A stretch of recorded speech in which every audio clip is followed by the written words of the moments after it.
Faith in unimaginable trials. What would you do if God asked you to give up the one thing you love most in the world? Imagine the agony, the confusion, a test so unimaginable it could shatter your faith. Abraham faced this very trial when God commanded him to sacrifice Isaac, the long-awaited son through whom all of God's promises were to be fulfilled. It's a moment that crackles with tension, raising the question, could you trust God's promise, even when it seems impossible? As dawn broke over the hills of Moriah, Abraham walked in silence, his heart pounding with each step. Isaac carried the wood for the offering, unaware of what lay ahead. Abraham's hands trembled, yet he pressed on, clinging to the hope that God would somehow provide. When they reached the altar, Isaac looked into his father's eyes, searching for answers. Abraham's voice shook as he answered, "God himself will provide the lamb." It was a declaration of faith in the midst of utter uncertainty.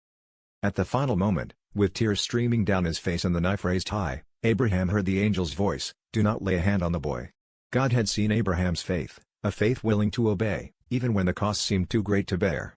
In the thicket, a ram appeared, caught by its horns, a divine substitute for Isaac. Abraham's relief was overwhelming, his trust vindicated. God renewed his promise to bless all nations through Abraham's descendants.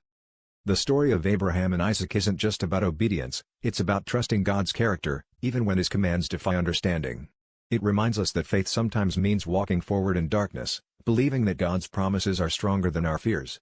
In our own lives, when we face impossible choices, can we surrender what we hold most dear, trusting that God sees, provides, and never forgets his promises?